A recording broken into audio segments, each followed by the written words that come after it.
आपल्या हिंदू धर्मात सुवासिनी महिलांसाठी अत्यंत महत्त्वाचा आणि अखंड सौभाग्याचं लेणं देणारा सण म्हणजे वटपौर्णिमा. आपल्या पतीला उत्तम आरोग्य, दीर्घ आयुष्य लाभावं आणि 7 जन्मांची हाच पती मिळावा यासाठी सर्व सुवासिनी अत्यंत श्रद्धेने हे व्रत करतात. यंदा म्हणजे 2026 मध्ये वटपौर्णिमा कधी आहे, पौर्णिमा तिथी कधी सुरू होत आहे आणि कधी संपत आहे, पूजेचा सर्वात उत्तम आणि शुभ मुहूर्त कोणता आहे, तसेच या दिवशी कोणते विशेष योग जुळून आलेले आहेत आणि या दिवशी कोणत्या रंगाचे विशेष महत्त्व आहे, कोणत्या रंगाच्या साड्या घालाव्यात, कोणत्या रंगाच्या घालू नये, या दिवशी काय करावे आणि काय टाळावे अशी संपूर्ण माहिती आजच्या या व्हिडिओमध्ये मी तुम्हाला देणार आहे, तुमच्यासोबत शेअर करणार आहे. त्यामुळे व्हिडिओ स्किप न करता शेवटपर्यंत नक्की बघा. जर तुम्ही या चॅनलवरती नवीन असाल तर नक्की चॅनल सबस्क्राईब करा आणि कमेंटमध्ये श्री स्वामी समर्थ लिहायला अजिबात विसरू नका. सर्वात आधी जाणून घेऊया की यंदा वटपौर्णिमा कधी आहे. तर बघा, यावर्षी ज्येष्ठ महिन्यातील पौर्णिमा तिथीनुसार वटपौर्णिमा सण हा 29 जून 2026 म्हणजेच वार सोमवार या दिवशी साजरा केला जाणार आहे. पौर्णिमा तिथीचा प्रारंभ हा रविवारी 28 जून 2026 रोजी रात्री उत्तरात्री 29 जून या पहाटे 3 वाजून मिनिटांनी होणार आहे. पौर्णिमा तिथी समाप्ती ही मंगळवारी 30 जून 2026 रोजी पहाटे 5 वाजून 26 मिनिटांनी होणार आहे. यामुळे उदयतिथीनुसार 29 जून 2026 रोजी सोमवारी सूर्योदयावेळी आपल्याला पौर्णिमा तिथी असल्यामुळे याच दिवशी सर्व सुवासिनी वटपौर्णिमेचे व्रत करणार आहेत. यंदाची वटपौर्णिमा अत्यंत खास आहे कारण या दिवशी अत्यंत दुर्मिळ योग जुळून आलेला आहे. यंदा वटपौर्णिमा सोमवारी आली आहे. सोमवार हा भगवान शिव आणि चंद्रांचा वार मानला जातो. वडाच्या झाडाची साक्षात शिवशक्तीचा वास असतो. त्यामुळे सोमवारी वटपूजन केल्याने त्या व्रताचे फळ अत्यंत पटीने वाढत आहे. ज्योतिषशास्त्रानुसार या दिवशी आकाश मंडळात शुभयोग आणि सौभाग्ययोग निर्माण होत आहेत. हा योग विवाहित जीवनात सुख समृद्धी आणि पती पत्नींमधील प्रेम वाढवण्यासाठी अत्यंत फलदायी मानला जातो. ही तिथी या दिवशी आल्यामुळे हा खूप शुभयोग आहे. ज्या दिवशी सती सावित्री आपल्या दृढ संकल्पनेने आणि बुद्धीच्या जोरावर यमराजाकडून आपले पती सत्यवानाचे प्राण परत आणले होते. म्हणूनच हा सण केवळ एक परंपरा नसून स्त्रीच्या प्रेमाची आणि आत्मबलाची शक्ती दर्शवते. शास्त्रानुसार वटपौर्णिमेची पूजा नेहमी शुभ मुहूर्तावर आणि राहुकाळ टाळून करावी. 29 जून रोजी पूजेसाठी सर्वात उत्तम वेळ खालीलप्रमाणे असणार आहे. सर्वोत्तम शुभ मुहूर्त हा सकाळी 8:55 ते दुपारी 10:40 असेल. जर तुम्हाला सकाळी लवकर पूजा करायची असेल तर सूर्योदयानंतर म्हणजे सकाळी 6:30 ते दुपारी आपल्याला 12:30 यापूर्वी शुभ चौघ्याचा लाभ तुम्ही घेऊ शकतात. सकाळी असणारा राहुकाळ आणि भद्रकाळ टाळून पूजा संपन्न करायची आहे. आता पूजेचे संपूर्ण साहित्य आपण बघू तर पूजेचे ताट लागत असते. त्यामध्ये हळदी कुंकू, गंध, अक्षता आणि विड्याचे पानं, सुपारी लागतात. वडाला गुंडाळण्यासाठी कापसाचे सूत म्हणजेच कच्चा दोरा लागतो. धूप, दीप, कापूर, माचीस, 5 प्रकारचे फळे ज्यामध्ये आंब्याला विशेष महत्त्व आहे.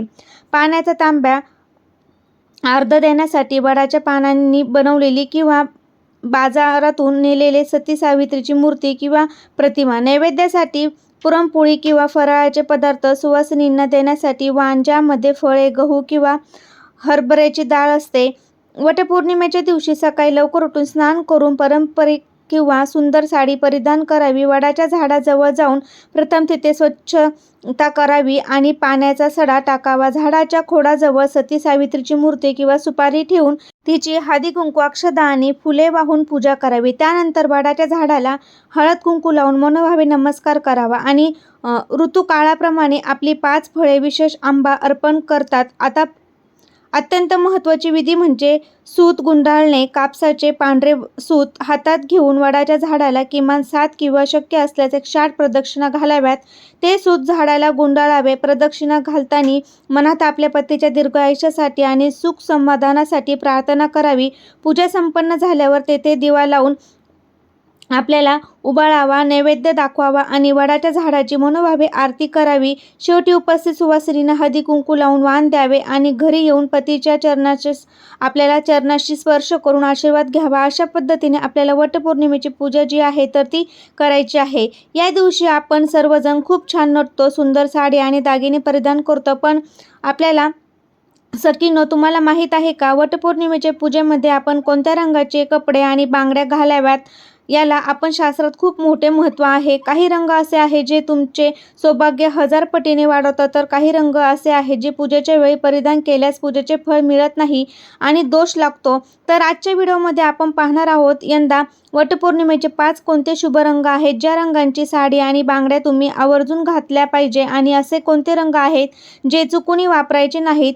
व्हिडिओ हा शेवटपर्यंत नक्की पहा, 1 सेकंद सुद्धा मिस करू नका. सर्वात आधी आपण जाणून घेऊया की पूजेमध्ये कोणत्या रंगाला महत्त्व असतं. तर बघा, आपल्या हिंदू धर्मात प्रत्येक सणाला आणि पूजेला विशेष रंगांचे महत्त्व सांगितले आहे.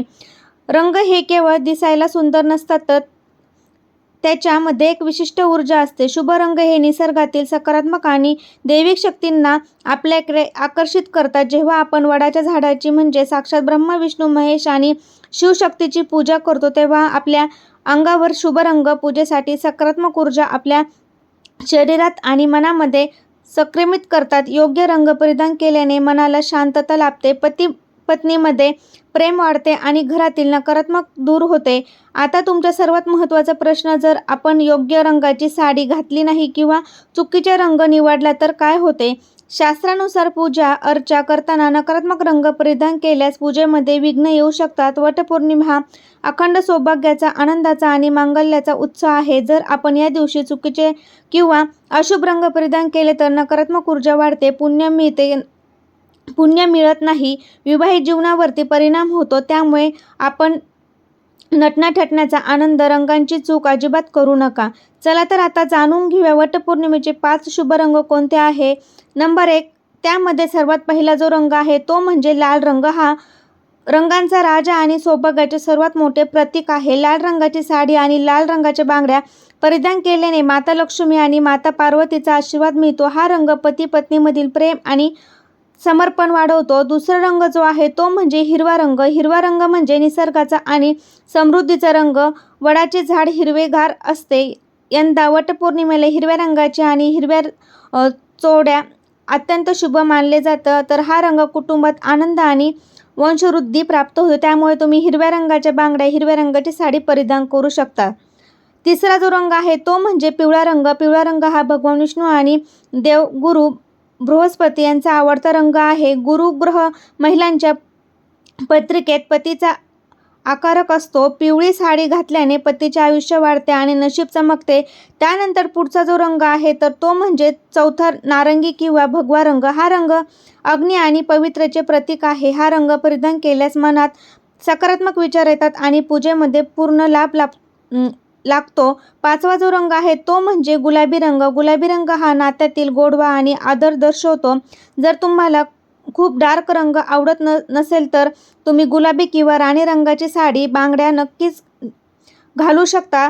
सर्वात महत्त्वाचे, आपण सावधगिरी म्हणजे वटपौर्णिमेच्या दिवशी आपल्याला कोणत्या रंगाच्या आणि कोणत्या रंगाच्या बांगड्या चुकूनही वापरायच्या नाही. हिंदू धर्मात कोणतेही शुभ कार्य किंवा सौभाग्याचा सण असतो त्यावेळी काळा रंग पूर्णपणे वर्ज्य म्हणजे पूर्णपणे निषिद्ध केला जातो. काळा रंग हा राहू, केतू आणि शनीचे संबंधित असून तो राहूची नकारात्मक आकर्षित करतो. हा रंग दुःखाचे प्रतीक मानला जातो. त्यामुळे वटपौर्णिमेला काळी साडी, काळ्या बांगड्या असलेली साडी किंवा बांगड्या अजिबात घालू नका. तसेच पांढरा रंग हा देखील सौभाग्याच्या पूजेत वापरला जात नाही, त्यामुळे तोही टाळा.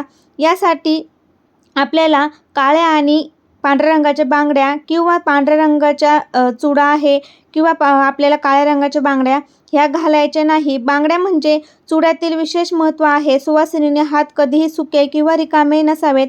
बांगड्यांचा जो खणखणाट असतो तो घरातील नकारात्मक ऊर्जा दूर पळवतो. वटपौर्णिमेच्या साड्यांच्या रंगांची मॅचिंग करून तुम्ही हिरव्या किंवा लाल रंगाच्या काचेच्या बांगड्या आवर्जून घालाव्यात. काचेच्या बांगड्यामधून निघणारा ध्वनी वातावरण पवित्र निर्माण करतो. पूजेच्या वेळी हातात किमान 2 किंवा 4 हिरव्या बांगड्या तरी नक्की आपल्या हातामध्ये असाव्यात. कसा वाटला व्हिडिओ ते कमेंटद्वारे नक्की सांगा. व्हिडिओ आवडल्यास तुमच्या मित्रपरिवारामध्ये शेअर करायला विसरू नका. श्री स्वामी समर्थ. धन्यवाद.